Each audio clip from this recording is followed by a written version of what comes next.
زندگی کی مقصدیت کو بیان کرنا ہے۔ ہم اس دنیا پر کیوں بھیجے گئے ہیں، ہمارے آنے کا مقصد کیا ہے۔ کارخانہ قدرت میں کوئی ایک چیز بھی ایسی نہیں ہے کہ جو بے مقصد پیدا کی گئی ہو۔ اس کی تخلیق کا کوئی نہ کوئی مقصد ضرور ہے، اور جب تک وہ چیز اس مقصد کی تکمیل کرتی رہتی ہے تو اسے عزت دی جاتی ہے۔ جب مقصد پورا کرنا چھوڑ دے تو اسے کوئی عزت اور کوئی تکریم نہیں دی جاتی۔ یہ مائک ہی ہے، اس کا مقصد ایمپلیفائر تک آواز پہنچانا ہے، اور اس کے ذریعے سے یہ آواز آگے آپ تک پہنچ رہی ہے۔ لیکن اگر یہ کسی فنی خرابی کی وجہ سے اپنے مقصد تخلیق کو چھوڑ دے اور یہ ایمپلیفائر تک آواز نہ پہنچائے تو پھر اس خوبصورت جگہ پر اس کو سجایا نہیں جائے گا، اس کو یہاں سے اتار کر کے کباڑ خانے میں پھینک دیا جائے گا۔ یہ اب بہت قیمتی ہے اور بہت اچھی جگہ پہ اس کو مرتبہ دیا گیا ہے، لیکن پھر اس کی کوئی توقیر نہیں ہوگی۔ اسی طرح کائنات کی ہر شے اور ہر چیز اپنے مقصد کی جب تک تکمیل کرتی رہتی ہے تو عزتوں کی مسند پہ اسے بٹھایا جاتا ہے، اور جب مقصد پر عمل کرنا چھوڑ دے اور مقصدیت سے عاری ہو جائے تو پھر اس کی کوئی توقیر اور کوئی عزت نہیں رہتی۔ اللہ تعالیٰ جل شانہ نے حضرت انسان کو بھی کسی مقصد کے لیے پیدا کیا ہے، بے مقصد اس کو پیدا نہیں کیا گیا ہے۔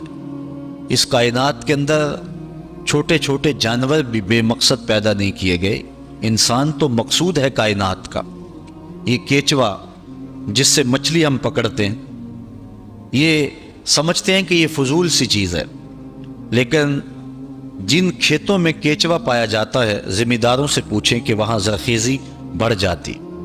اسی طرح میں نے ایک جگہ پہ ایک شخص کو دھاگے کے ساتھ یہ کیچوے باندھ کر کے دھوپ میں خشک کرتے ہوئے دیکھا، تو میں نے اس حکیم صاحب سے پوچھا کہ اس کا مقصد کیا، تو وہ کہنے لگے کہ یہ دوائیوں میں بھی استعمال ہوتا ہے، اس کے بدن میں فولاد ہوتا ہے۔ اسی طرح یہ کانٹا لگا کر کے مچھلی پکڑنے کے کام بھی آتا ہے۔ اتنا نحیف نزار اور کمزور جسم جس کے اندر ہڈی بھی نہیں ہوتی، اس کے یہ 3 فوائد بالکل ظاہر ہیں، اس کے علاوہ بھی بہت سارے فوائد ہوں گے جو ہماری نظر میں نہیں ہیں۔ اسی طرح یہ مینڈک جو ہوتے ہیں، یہ ذمہ داروں سے پوچھیں کہ آج کل چاول کی فصل کے لیے یہ کتنے مفید ہیں، اور یہ کیڑے مکوڑے پیدا ہوتے ہیں جو فصلوں کے اندر، ان کے لیے یہ کتنے بہتری کی ضمانت ہے۔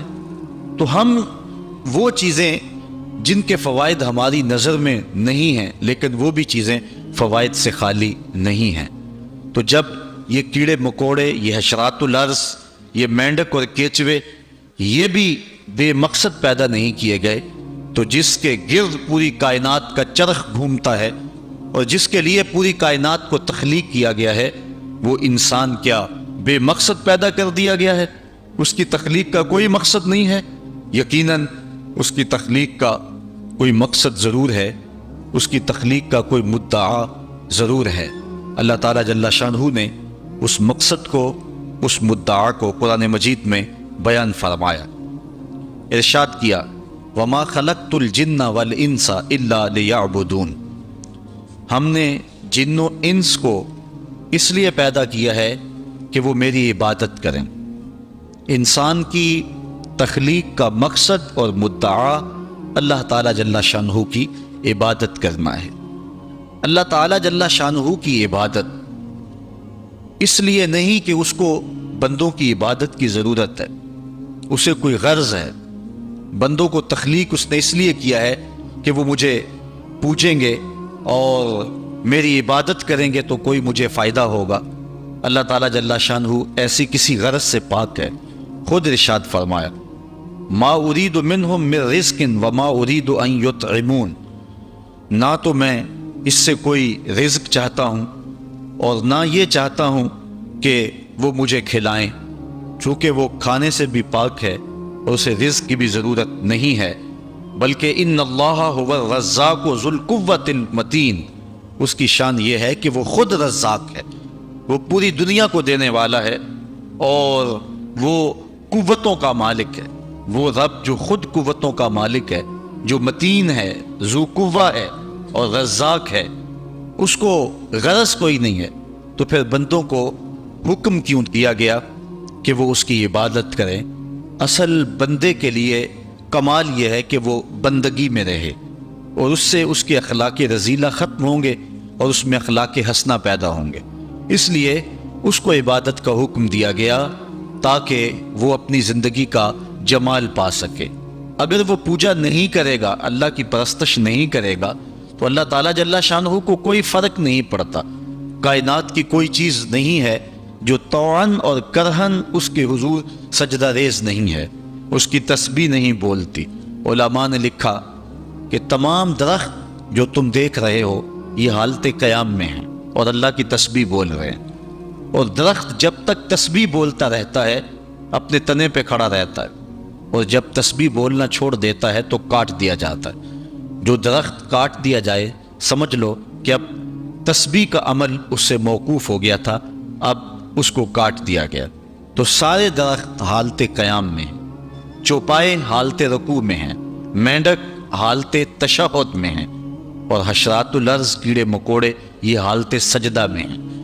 اللہ تعالیٰ نے انسان کو جو عبادت دی نماز کی صورت میں، وہ ان تمام صورتوں کی جامع ہے، ان تمام عبادات کی جامع ہے۔ درختوں کا قیام بھی ہے، چوپایوں کی طرح رکوع بھی ہے، مینڈک کی طرح تشہد اور قعدہ بھی ہے، اور حشرات الارض کی طرح سجدہ بھی ہے، اس لیے کہ یہ انسان خلاصہ کائنات ہے اور تمام مخلوقات کا مقصود ہے، اور پوری کائنات کا چرخ اس کے گرد گھومتا ہے، اس لیے اس کی عبادت بھی تمام مخلوقات کی عبادات کے جامع ہونی چاہیے۔ اس لیے اس کو نماز کا حکم دیا گیا، اور یہ حکم ایک بار نہیں دیا، قرآن مجید کے اندر متعدد مرتبہ اسے نماز کا حکم نامہ دیا گیا۔ اس شخص سے بڑا بد نصیب کوئی نہیں جو اللہ کی حضور جھکنا نہیں جانتا۔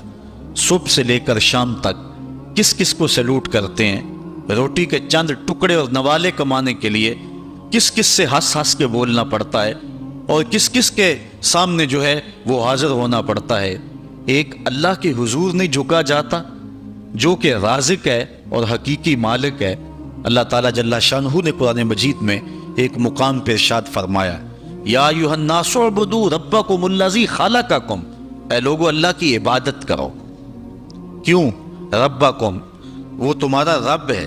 یا ایھا الناس اعبدوا ربکم، اپنے رب کی عبادت کرو، تمہاری تربیت کرنے والا ہے، تمہیں درجہ کمال تک پہنچانے والا ہے۔ یہاں صرف اہل ایمان کو حکم نہیں دیا گیا، یہاں پوری انسانیت کو اللہ کے حضور حاضر ہونے کا کہا گیا ہے، چونکہ وہ صرف اہل ایمان کا رب ہی نہیں ہے بلکہ وہ تمام کائنات کا رب ہے۔ سورۃ الفاتحہ اٹھائیں تو وہاں ارشاد ہوتا ہے، الحمدللہ رب العالمین، تمام خوبیاں اللہ کے لیے جو تمام جہانوں کا پالنے والا ہے۔ وہاں رب المسلمین نہیں کہا کہ صرف وہ اہل اسلام کا رب ہے، وہ تمام جہانوں کا رب ہے، پوری کائنات کا رب ہے، ہر شخص کو اس کی ضرورت کے مطابق باہم پہنچا رہا ہے، جو اسے مانتا ہے اسے بھی دیتا ہے، جو نہیں مانتا اسے بھی دیتا ہے۔ کبھی ایسا نہیں ہوا کہ اس کے حضور کو سجدہ ریز نہ ہوتا ہو اور اس نے اس کے رزق کے دروازے بند کر دیے ہوں، سورج کو حکم دیا ہو اس کے گھر میں روشنی نہ بھیجنا، یہ میرے نافرمانوں کا گھر ہے۔ آپ 3 مہینے بل نہ دیں تو واپڈا والے آپ کا میٹر کاٹ دیں گے، آپ بل نہ دیں تو گیس والے آپ کا میٹر کاٹ دیں گے، ٹیلی فون کا بل نہ دیں تو وہ تار کاٹ دیں گے، لیکن ساری زندگی کوئی اس کے حضور سجدہ ریز نہ ہو۔ کبھی اس نے چاند کو حکم نہیں دیا اس کے آنگن میں چاندنی نہ بکھیرنا، یہ میرے نافرمانوں کا گھر ہے۔ کبھی ہوا کو نہیں کہا اس کے ویڑے میں آکسیجن نہ پہنچنے پائے، یہ نافرمانوں کا گھر ہے، بلکہ سورج جس طرح روشنی حضرت بایزید بسطامی کے گھر میں بکھیرتا ہے، اس عاصی کے گھر میں ایسے ہی بکھیرتا ہے۔ یہ اس کی ربوبیت ہے جس کا عموم پوری انسانیت کو فیض دے رہا ہے۔ حضرت ابراہیم علیہ السلام کی عادت تھی کہ مہمان کے بغیر کھانا نہیں کھاتے تھے، اور جو کھانا مہمان کے ساتھ کھایا جائے اس کا حساب بھی نہیں ہوگا۔ ساری زندگی یہ ان کو معمول رہا ہے، اور مہمان تمہارے گھر میں آ کر کے تمہارا نہیں کھاتا، وہ اپنا حصہ خود لے کر کے آتا ہے۔ مہمان کو دیکھ کر کے ناک منہ نہیں چڑھانا چاہیے، خوشی کے آثار چہرے پہ ظاہر ہوں، کہ اللہ تعالیٰ نے یہ مہمان مجھے عطا فرما دیا۔ تو حضرت ابراہیم علیہ السلام کی یہ عادت تھی کہ مہمان کے بغیر کھانا نہیں کھاتے تھے۔ ایک دن بھوک لگی، گھر والوں کو کھانا پکانے کا کہا اور خود مہمان ڈھونڈنے نکلے۔ ایک شخص کو جو کہ بوڑھا تھا لے آئے، دسترخوان پہ بٹھایا۔ کھانا جب لگ گیا تو اس کو کہا اللہ کا نام لے کے شروع کرو۔ اس نے کہا میں تو اللہ کو نہیں مانتا۔ آپ نے فرمایا کہ میں تیرے سے کوئی ربط، رشتہ اور تعلق نہیں رکھتا، اللہ ہی کے نام پہ تجھے کھلا رہا ہوں، تو میرے رب کا نام تجھے کم از کم لینا چاہیے۔ اس نے کہا میں تو بتوں کا پجاری ہوں اور روٹی کے چند ٹکڑوں کے لیے اپنے بتوں سے بے وفائی نہیں کر سکتا۔ آج لوگ چائے کی پیالی پہ دین بیچ رہے ہیں، لیکن دیکھیے وفا کی ریت نبھا گیا نا۔ اس نے کہا کہ میں بتوں سے بے وفائی روٹی کے ٹکڑوں اور چند لقموں کے لیے نہیں کر سکتا۔ حضرت ابراہیم علیہ السلام بولے جب تو اتنا غیرت مند ہے کہ میرے رب کا نام نہیں لیتا اور اپنے بتوں سے بے وفائی نہیں کر سکتا، تو پھر میرا بھی تو کیا لگتا ہے، اگر میرے رب کو نہیں مانتا تو میں تو کھانا اس رب کے نام پہ کھلاؤں گا، کھاتا ہے تو ٹھیک، نہیں تو تیری مرضی۔ وہ حضرت ابراہیم علیہ السلام کے دسترخوان سے اٹھ کے چلتا بنا۔ وہ گیا تو جبریل امین حاضر ہو گئے، سلام دیا، سندیسہ سنایا۔ رب کہتا ہے اے میرے خلیل، تو نے میرا ایک بندہ ناراض کر دیا۔ یا اللہ، وہ تیرا بندہ تھا؟ وہ تو تیرا نام لینا گوارا نہیں کرتا تھا، اور تو فرما رہا ہے کہ وہ میرا بندہ تھا۔ ارشاد ہوا ابراہیم بتاؤ اس کی عمر کتنی ہوگی؟ یا اللہ 80 سال کے قریب ہوگی۔ کہا اتنا عرصہ ہو گیا نا میں اس کو رزق دے رہا ہوں، تم ایک دن نہیں کھلا سکے؟ اب حضرت ابراہیم اس کو ڈھونڈ رہے ہیں، وہ دور پہاڑ پہ جا چکا ہے۔ اس کے قریب پہنچے، کہا میاں کھانا ٹھنڈا ہو رہا ہے، جلدی آؤ۔ اس نے کہا ایک شرط ہے، تمہارے رب کا نام نہیں لوں گا۔ کہا نہ لینا آؤ۔ تو کہنے لگا لہجے میں اتنا گداز، اتنی نرمی کیسے آ گئی؟ تم تو کہتے تھے رب کے نام کے علاوہ کھلاؤں گا نہیں۔